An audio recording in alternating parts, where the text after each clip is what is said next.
अस्सलाम वालेकुम स्टूडेंट्स, आज है 3 सितंबर 2025। आज हम पढ़ेंगे लड़ी में परोए हुए मंज़र। मुसन्नफ़ है रज़ा अली आब्दी। सफ़ा नंबर 80, 81 और 84 पढ़ेंगे। सफ़ा नंबर 80 और 81 से हम रीडिंग करेंगे। सफ़ा नंबर 84 पर रमूज़ो औक़ाफ़ हैं वो हम पढ़ेंगे। ये जमायत नहम है, मज़मून इसका उर्दू है। अब हम सफ़ा नंबर 80 और 81 के अल्फाज मानी पढ़ेंगे और याद रखें ये वो अल्फाज मानी हैं जो आपकी किताब के आखिर में नहीं दिए गए। किताब के आखिर में जो अल्फाज मानी दिए गए हैं वो भी आज हम पढ़ते हैं। मुस्तअदी, मुस्तअदी से मुराद है चुस्ती, तैयारी, काबिलियत, किसी काम के लिए तैयार खड़े रहना। जरनो, जरनो असल में जरना का ही जमा है जिसका मतलब जरने का मतलब है आबशार और जरनों से मुराद हुआ आबशारों। आसार, आसार से का मानी है निशानियाँ। कुंडियाँ, कुंडियाँ किसी चीज़ को पीसने के लिए इस्तेमाल किए जाने वाला बर्तन उसे कहते हैं कुंडी। और यहाँ पर उसके जमा लफ्ज़ इस्तेमाल हुआ है कुंडी का, कुंडियाँ। पड़ाव, पड़ाव का मतलब है ठहरना, किसी लश्कर का पड़ाव डालना, ठहरना। नगीने, नगीने से मुराद है नग, कीमती पत्थर या मोती जिससे ज़ेवरात बनाए जाते हैं, कीमती चीज़ें बनाई जाती हैं। मूंदे, आंखें मूंदे यानी बंद किए। व्यापारी, व्यापारी से मुराद है कारोबारी शख्स जो कारोबार करता है। दरा, दरा से मुराद है दरवाज़ा। दालान, सहन। मुतीब, डॉक्टर। शाद, खुश। अगला लफ्ज़ है डली, डली का मतलब होता है टुकड़ा, मिठाई की डली। लाट यानी रोशनी। बौली, पानी का ज़ख़ीरा। गुरुद्वारा, इबादत गाह है, ये सिखों की इबादत गाह को गुरुद्वारा कहा जाता है। एक्साइज़, एक्साइज़ एक महकमा है पंजाब पुलिस का जो नंबर प्लेट का इजरा करते हैं या नंबर प्लेट चेक करने वाली पुलिस को कहा जाता है। कस्टम, कस्टम भी एक महकमा है जो टैक्स जो है वो टैक्स का इजरा करता है। टैक्स जो बैरून मुल्क से आने वाली चीज़ों पर लगता है उसको कस्टम कहते हैं।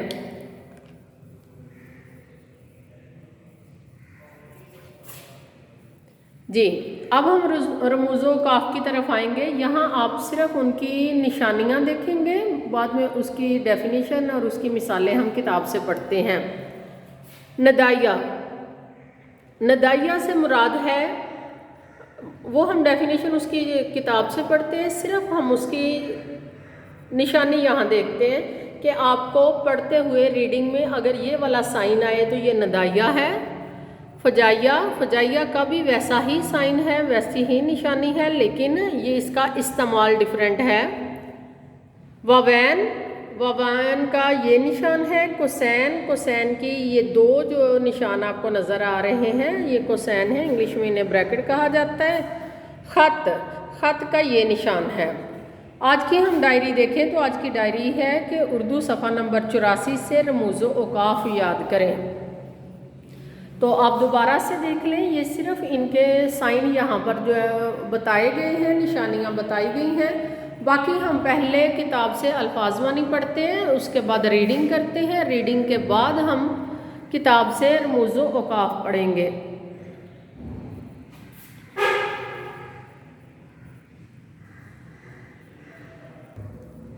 जी, ये है सफ़ा नंबर 138 और ये किताब हम पढ़ रहे हैं उर्दू की नहम जमात की किताब है, पंजाब टेक्स्ट बुक बोर्ड की।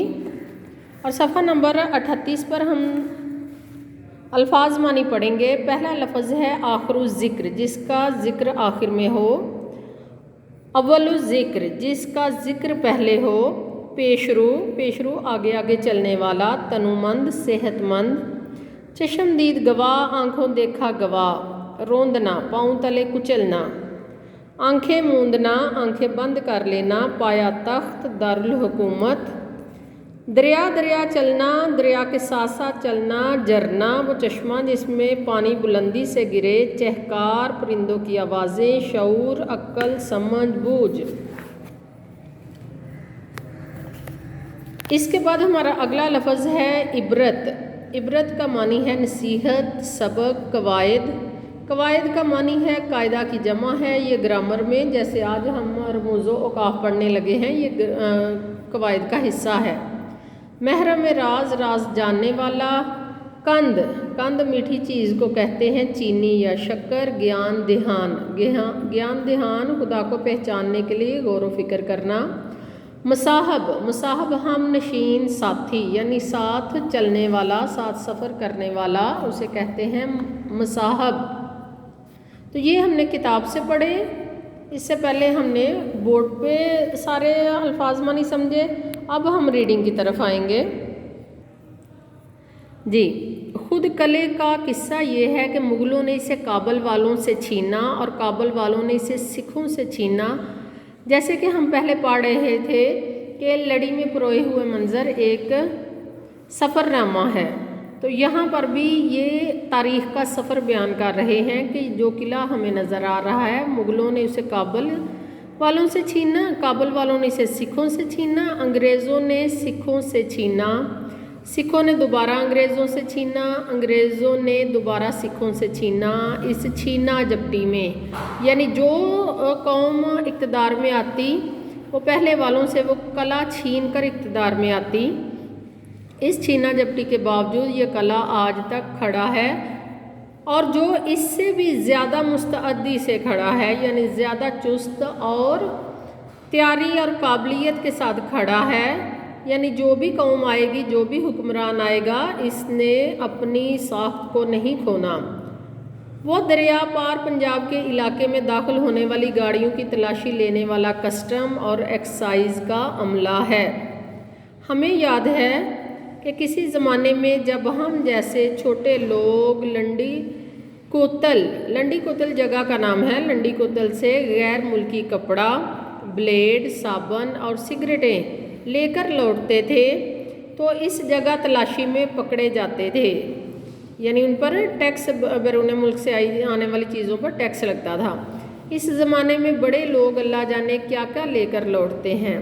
जिस चीज़ पे टैक्स ना दिया जाए, हुकूमत को बताया ना जाए, छुपा कर लेके आया जाए तो उसे स्मगलिंग कहते हैं और वो जुर्म है। और इस जगह से साफ निकल जाते हैं जो बड़े लोग हैं बगैर टैक्स दिए, बगैर बताए।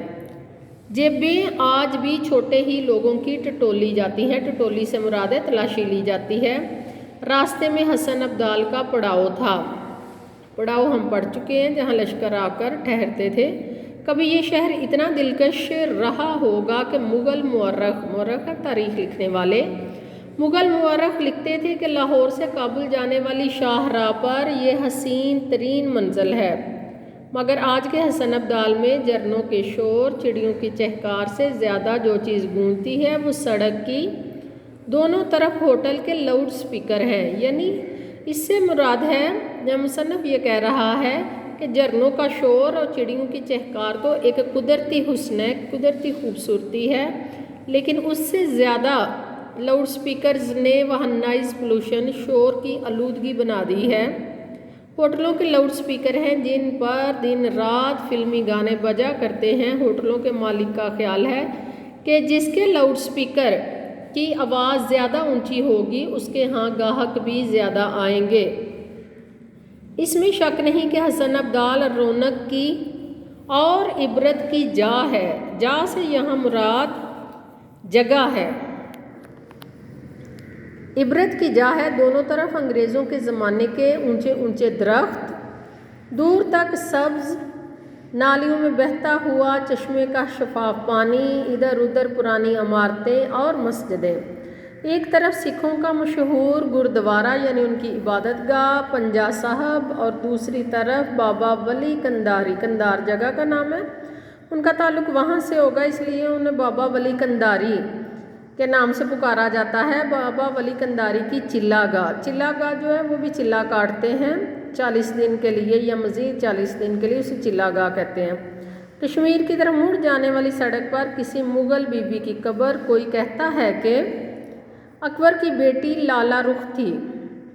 स्टूडेंट यहाँ आपके ये MCQs आ रहे हैं। अकबर की बेटी का क्या नाम था, ये आपको 4 ऑप्शन आ जाएंगे और आपने उसमें से टिक करना होगा। अकबर की बेटी लाला रुख थी, وہ یہاں عالم شباب میں یعنی جوانی کی عمر میں مر گئی تھی۔ بعد میں تامس مور نے اپنی ایک نظم میں اسے زندہ کر دیا، یعنی اس کے اوپر نظم لکھی گئی جسے لوگ آج بھی یاد کرتے ہیں، اسے جو ہے نا گنگناتے ہیں، اسے دہراتے ہیں، تو اس کا جو کریکٹر ہے، اس کا جو کردار ہے وہ زندہ ہو گیا۔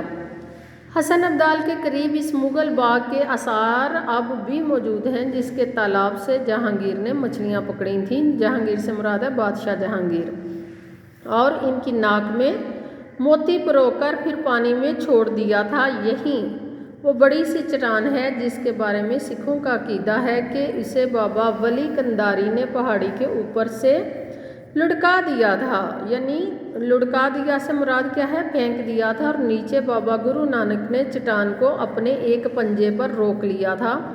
چٹان پر نانک کے پنجے کا نشان بن گیا تھا جو آج تک موجود ہے۔ تاریخ کا حساب کتاب رکھنے والے کہتے ہیں جب گرو نانک پشاور جاتے ہوئے حسن ابدال آئے تھے، بابا ولی کنداری اس سے بہت پہلے نہ صرف حسن ابدال سے بلکہ اس عالم فانی سے کوچ کر چکے تھے۔ عالم فانی سے مراد ہے کہ اس دنیا سے رخصت ہو چکے تھے۔ پرانی کتابوں میں لکھا ہے کہ 5 انگلیوں کا یہ نشان حسن ابدال والوں نے تراشا تھا۔ یہ دوسری حقیقت جو ہے یہ درست معلوم ہوتی ہے۔ حسن ابدال سے آگے بڑھیں تو وا چھونی ہے، یعنی وا کینٹ ہے۔ وہاں مغلوں کے دور کی بہت بڑی باولی سے مراد ہے پانی کو ذخیرہ کرنے والی جگہ۔ باولی ابھی تک اچھی حالت میں موجود ہے۔ کسی زمانے میں لوگ، ان کے مویشی اور ہاتھی گھوڑے باولی کی سینکڑوں سیڑھیاں اتر کر سیراب ہوا کرتے تھے، پانی کا استعمال کرتے تھے۔ اب لوگ یہ مشقت نہیں کرتے بلکہ پمپ کے ذریعے سے پانی کھینچ لیتے ہیں۔ وا سے مراد ہے وا کینٹ۔ وا سے آگے سرائے کالا ہے۔ جاتی روڈ پر یہ چھوٹا سا قصبہ ہے جہاں کالے پتھر کی کنڈیاں فروخت ہوتی ہیں۔ ان کے باہر کے کناروں پر بیل بوٹے کھود کر ان میں رنگ بھر دیا جاتا ہے اور پھر اوپر تلے چن کر ان ہانڈیوں کے مینار سے کھڑے کر دیے جاتے ہیں، یہ فروخت کرنے کے لیے کہ لوگ آئیں، یہ رنگ برنگے بیل بوٹے دیکھ کے انہیں کشش ہو اور وہ ہمارا یہ سامان خرید کر لے کر جائیں۔ یہی سرائے کالا کی پہچان ہے۔ ظاہر ہے کبھی اس جگہ مسافروں کے لیے سرائے رہی ہوگی۔ سرائے ٹھہرنے کی جگہ کو کہتے ہیں جہاں پر چائے اور کھانا وغیرہ دستیاب ہو اور مسافر وہاں ٹھہر کر کھانا خرید کر کھا سکیں۔ جہانگیر نے بھی یہاں پڑاؤ ڈالا تھا اور اس وقت اس جگہ کا نام کالا پانی تھا۔ ایک دلچسپ بات یہ ہے کہ شیر شاہ اور مغلوں کے زمانے میں جو ہزاروں سرائیں بنائی گئی تھیں، بعد میں ان کے گرد بستیاں آباد ہوتی گئیں، خود سرائیں نہیں رہیں۔ کیا وہ ختم ہو چکی ہیں؟ البتہ آبادیوں کے نام کے ساتھ لفظ سرائے جڑا رہ گیا۔ مردم شماری، مردم سے مراد ہے انسان، مردم شماری یعنی انسانوں کو شمار کرنے کا ریکارڈ۔ مردم شماری کے ریکارڈ سے پتہ چلتا ہے کہ پاکستان میں کئی 100 شہروں، قصبوں اور دیہات کے ناموں کے ساتھ لفظ سرائے لگا ہوا ہے۔ اگر نقشے پر ان تمام مقامات کو لکیروں سے ملایا جائے تو کیا قدیم سڑکوں کا نقشہ خود بخود نہیں ابھرے گا؟ جہاں یہ سرائے کالا ہے وہاں سے چند کلومیٹر دور ٹیکسلا کے کھنڈرات ہیں۔ ٹیکسلا بھی جگہ کا نام ہے۔ وہاں ٹیکسلا جو ہندوستان کے تاج میں ایسے نگینے کی طرح جڑا تھا جس سے پھوٹ کر گیان دھیان کی کرنیں ایک عالم کو منور کیا کرتی تھیں۔ اس سے مراد ہے کہ اللہ کی طرف دھیان کرنے والے لوگ یہاں بیٹھ کر اللہ کی عبادت کرتے تھے، روحانیت میں مشغول رہتے تھے۔ وہ شہر اب یہیں آنکھیں موندے سو رہا ہے، آنکھیں بند کیے شہر موجود ہے۔ لوگ اس دنیا سے جو گیان دھیان کرنے والے تھے وہ دنیا سے کوچ کر چکے ہیں۔ سرائے کالا سے 4 میل آگے مارگلا کی پہاڑی، مارگلا کی پہاڑیاں اب اسلام آباد میں شامل ہوتی ہیں۔ مارگلا کی پہاڑی دیوار بن کر کھڑی ہے۔ پہاڑی میں ایک کٹاؤ ہے، لیکن کٹاؤ سے مراد ہے کہ پہاڑ کو کاٹا گیا ہے۔ لیکن اس دن میں سوچنے لگا اس 25-30 ہاتھ چوڑے پہاڑی شگاف ہوتا ہے راستہ، سوراخ، پہاڑی شگاف کے راستے ہزاروں برسوں کے دوران میں ان گنت، یعنی جن کو گنا بھی نہیں جا سکتا، قبیلے، قافلے، لاؤ لشکر گزرے ہوں گے۔ चीन, अफ़गानिस्तान, वस्ती एशिया, ईरान, एशियाई कूचक से चाहे एक तन्हा मुसाफिर आया हो, चाहे एक लश्कर जरार यानी हमला करने के लिए हमलावर आए हों, वो सब मार्गला के इस कटाव पर चढ़े होंगे। ऊपर पहुंचकर उन्होंने दूसरी तरफ का नज़ारा किया होगा तो ता हद्दे निगाह हिंदुस्तान ही हिंदुस्तान दिखाई दिया होगा। मार्गला का ये तारीखी कटाव अभी मौजूद है, जिसे देखना हो फ़ौरन जाकर देख ले, क्योंकि पहाड़ी पत्थर काट काट कर फ़रोख्त करने वाले व्यापारियों कारोबारियों की जदीद मशीनें इस पहाड़ी पर इस तरह टूटी पड़ रही हैं, यानी टूट पड़ना वहाँ से पहाड़ काट काट कर ट्रक्स में लोड करके ले जाना। कहते हैं कि वो इतने पहाड़ वहाँ से काटे जा रहे हैं, हो सकता है कि कुछ सालों के बाद मार्गला की ये जो जगह है ये आपको मैदान की सूरत में नज़र आए, पहाड़ यहाँ नज़र ही ना आए, जितने वहाँ से पहाड़ काटे जा रहे हैं। जैसे कंद की डली पर भूखी चींटियाँ, ये यहाँ उन्होंने तशबीह दी है कि जैसे कोई कंद हो, मिठाई हो, उसके एक टुकड़े पर जो चींटियाँ हैं वो दौड़ी चली आती हैं, इसी तरह ये जो पहाड़ है ये कुदरत का हसीन शाहकार है, लेकिन यहाँ पर हुकूमत कोई तवज्जो नहीं दे रही और लोग जो हैं, जो व्यापारी हैं, वो मशीनें लगाकर पत्थर काटते जा रहे हैं और मैदानी इलाकों में जाकर सेल करते बेचते जा रहे हैं। बाद में जब अंग्रेज़ों ने ग्रैंड ट्रंक रोड की तामीर शुरू की तो इंजीनियरों ने इस कटाव से हटकर पहाड़ी में गहरा दर्रा काट दिया, यानी एक दरवाज़ा सा बना दिया। इससे आना जाना आसान हो गया। अलबत्ता बुलंदी पर इस सड़क के आसार अभी मौजूद हैं, जो गालबन अकबर ने बनाई थी ताकि काबुल पर हमले के लिए यहाँ भारी तोपें आसानी से चढ़ाई जा सकें। इस दर्रे के ऊपर पहाड़ी की चोटी पर निकलसन की लाट यानी रोशनी मीलों दूर से नज़र आने लगती है। दोनों वक्त मिल रहे से मुराद ये है कि सूरज जा रहा था और चाँद आ रहा था, दिन की रोशनी ख़त्म और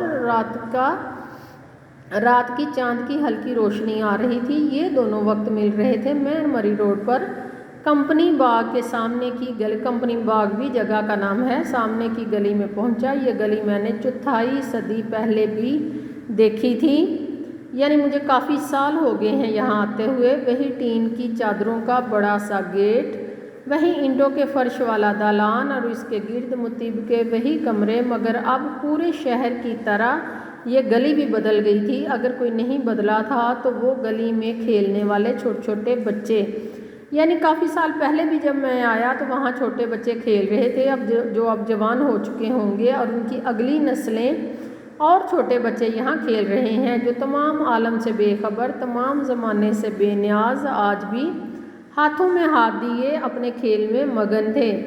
मैंने दुआ मांगी कि ये हाथ कभी ना छूटें। यहाँ पर वो बहुत अच्छी दुआ मांग रहे हैं कि ये पाकिस्तानी बच्चे हैं और पाकिस्तान को अल्लाह ताला इसी तरह शाद और आबाद रखे। मैंने दुआ मांगी ये हाथ कभी ना छूटें, हमसायगी के ये रिश्ते कभी ना टूटें, कि जैसे ये बच्चे एक दूसरे के हमसाए हैं और इकट्ठे खेल रहे हैं, ऐसे ही हमारा मुल्क अमन अपने हमसायों के साथ अमन के साथ ज़िंदगी गुजारे। ये गलियाँ यूं ही आबाद और इनके खेलते हुए बच्चे यूं ही शाद रहें। यानी मेरा गलियाँ आबाद होने से मुराद है कि मेरा मुल्क भी आबाद रहे, यहाँ के लोग भी खुश रहें। ये उनकी किताब जर्नैली सड़क में से लिया गया है। जमायत नहम का ये टॉपिक आज का हमारा मुकम्मल हुआ। अब हम सफ़ा नंबर 80 हम पढ़ चुके, सफ़ा नंबर 81 हम पढ़ चुके। अब इसकी मशक करने से पहले हम रमूज़ो औकाफ पढ़ेंगे। आपने रमूज़ो औकाफ की चंद अहम अलामतों, सख्ता, वक्फ़ा, वक्फ़े लाज़म, तफसीलिया, ख़त्मा के बारे में गुज़िश्ता सबक में पढ़ा है। यहाँ बाकी मानदा अहम अलामतों की वजाहत बयान की जाती है। इस्तफ़हामिया या सवालिया, ये इस्तफ़हामिया या सवाल का निशान है। ये अलामत किसी इस्तफ़हामिया या सवालिया जुमले के आखिर में लगाई जाती है। मसलन ये क्या है, ये किताब किसकी है। आपको पेपर में या तो आ जाएगा इस्तफ़हामिया की डेफिनेशन लिखें, उसकी अलामत वाज़िया करें। ये दो रमूज़ो औकाफ दे दिए जाएंगे कि इन दोनों में फ़र्क क्या है, यानी इस्तफ़हामिया और नदाइया में क्या फ़र्क है।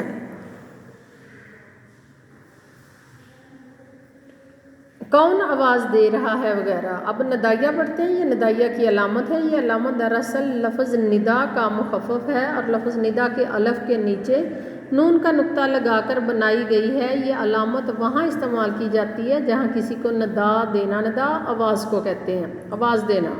पुकारना, खिताब करना मकसूद हो, मसलन खुदाया, खुदाया खुदा को पुकारा जाए तो आगे ये अलामत लगा दी जाए। खुदाया मेरी आरज़ू पूरी कर दे। ए भाई, भाई को पुकारा जाए, आगे ये अलामत लगा दी जाए। ज़रा मेरी बात सुनो वगैरह।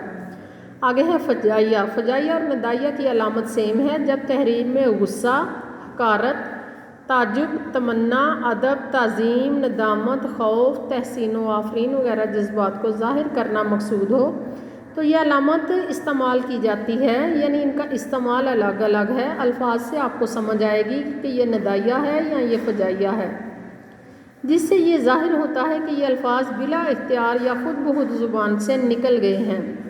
मसलन वो और रहम, इससे आगे ये फजाइया लगा दिया गया है। इसकी उम्मीद फजूल है। उफ़ के आगे फिर फजाइया लगाया गया है। बेचारा चल भी नहीं सकता। वाबैन, ये अलामत का इस्तेमाल किसी का कौल मिनो अन नकल करते वक्त, यानी जैसे किसी ने कहा वैसे ही हम नकल कर रहे हैं, हम खुद से उसमें कोई लफ्ज़ इस्तेमाल नहीं कर रहे। या किसी इक्तबास पैराग्राफ को कहते हैं। किसी इक्तबास का अंदराज करते वक्त इस कौल या इक्तबास की इब्तदा और इसके आखिर में किया जाता है, जिसका मफ़हूम ये होता है कि वावैन के अंदर वाली इबारत गुफ्तगू करने वाले ही के अल्फाज पर मुश्तमिल है। मसलन बाप ने बेटे से कहा, जो बाप ने कहा वैसे ही नकल कर दिया, वैसे ही लिख दिया गया है। बेटा मेहनत करो, मेहनत का फल ज़रूर मिलेगा, इसे वावैन में इस्तेमाल किया गया है। मैंने मुलाजम से कहा, जाओ मेरा सामान गाड़ी से निकाल लाओ। ये दोनों तरफ जो आपको कामज़ नज़र आ रहे हैं, यही वावैन की निशानी है।